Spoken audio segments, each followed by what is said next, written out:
Hello everyone, আসসালামু আলাইকুম। ফিরে পাওয়া পর্ব 17। গত পর্বে আজান আর স্বপ্না একসাথে নদীর পাশে বসে সময় কাটাচ্ছে। এখন আগে লেটস গেট স্টার্টেড।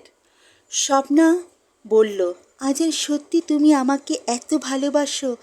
আজান বলল, স্বপ্না যদি দেখানো যেত তাহলে আমি তোমাকে দেখাতাম আমি তোমাকে কত ভালোবাসি। তুমি যদি আমাকে ভালো না বাসতে তাহলে আমি হয়তো মরেই যেতাম। স্বপ্না আজানের মুখে হাত রেখে বলল, তুমি এসব কথা কি বলছো? আমি কিভাবে তোমাকে প্রত্যাখ্যান করতাম? তোমার কিছু হলে কি আমি বেঁচে থাকতাম? কারণ আমিও যে তোমাকে অনেক ভালোবাসি। মনে রেখো প্রিয়, সুখে দুঃখে মোরা থাকবো পাশে। মরতে যদি হয় মরব একই সাথে। আজান আর স্বপ্না একসাথে অনেকক্ষণ সময় কাটালো। স্বপ্না বলল, আজান অনেক দেরি হয়ে গেছে, এখন বাসায় চলো, বাবা মা চিন্তা করবে। এই বলে স্বপ্না হাঁটতে লাগলো। হঠাৎ পিছন থেকে আজান চিৎকার করে উঠল।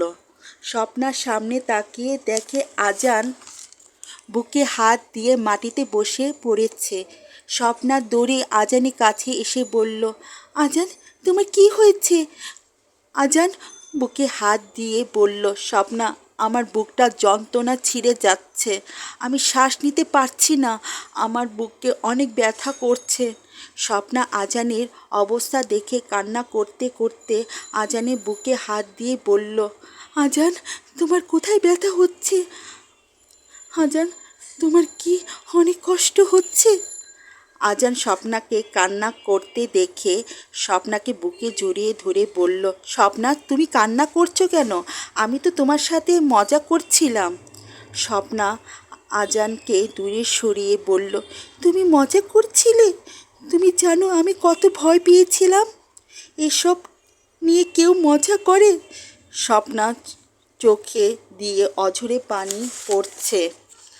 আজান স্বপ্নার কাছে এসে স্বপ্নার চোখে পানি মুছে দিয়ে বলল, প্লিজ লক্ষ্মীটি আমাকে ক্ষমা করে দাও, আমি বুঝতে পারিনি আমার একটা দুষ্টুমি তোমাকে এত কষ্ট দিবে।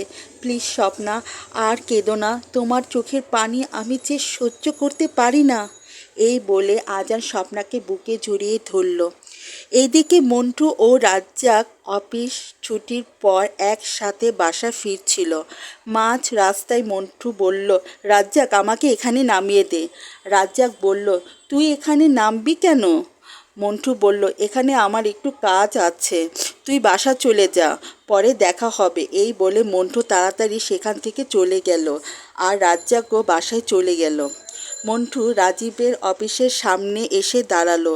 রাজীবের এত বড় কোম্পানি দেখে মন্টুর চোখ কপালে উঠে গেল। মন্টু মনে মনে ভাবল, রাজীব সাহেব অনেক ধনী একজন মানুষ, আমাকে যে করেই হোক রাজীব সাহেবকে হাত করতেই হবে। একমাত্র রাজীব সাহেবই পারবে আমাকে বড়লোক বানাতে, আমার সব ইচ্ছা পূরণ করতে। রাজীব চৌধুরী ধন সম্পত্তি দেখে মন্টু যেন আরও বেশি লোভে পড়ে যায়। মন্টু তাড়াতাড়ি অফিসে ঢুকে রাজীবের বডিগার্ডের সাথে দেখা করে। বডিগার্ড মন্টুকে রাজীবের ক্যাবিনে নিয়ে যায়। রাজীব মন্টুকে দেখে হেসে বলল, আসুন, আমি আপনার জন্যই অপেক্ষা করছিলাম, বসুন। মন্টু বসল। রাজীব বলল, এবার বলুন মন্টু মিয়া, আপনি অফিসে কত বেতন পান? মন্টু বলল, খুব বেশি না, কোনো রকম চলে যায় আর কি। রাজীব বলল, আপনি যা বেতন পান তার চেয়ে 3 গুণ টাকা আমি আপনাকে দেব যদি আপনি আমার হয়ে কাজ করেন। মন্টু টাকার লোভে রাজীবের সাথে কাজ করতে রাজি হয়ে গেল। আজ আমার গল্প আমি এখানেই শেষ করলাম। যদি আপনাদের কাছে আমার গল্প ভালো লাগে তাহলে লাইক, কমেন্ট, শেয়ার ও সাবস্ক্রাইব করবেন।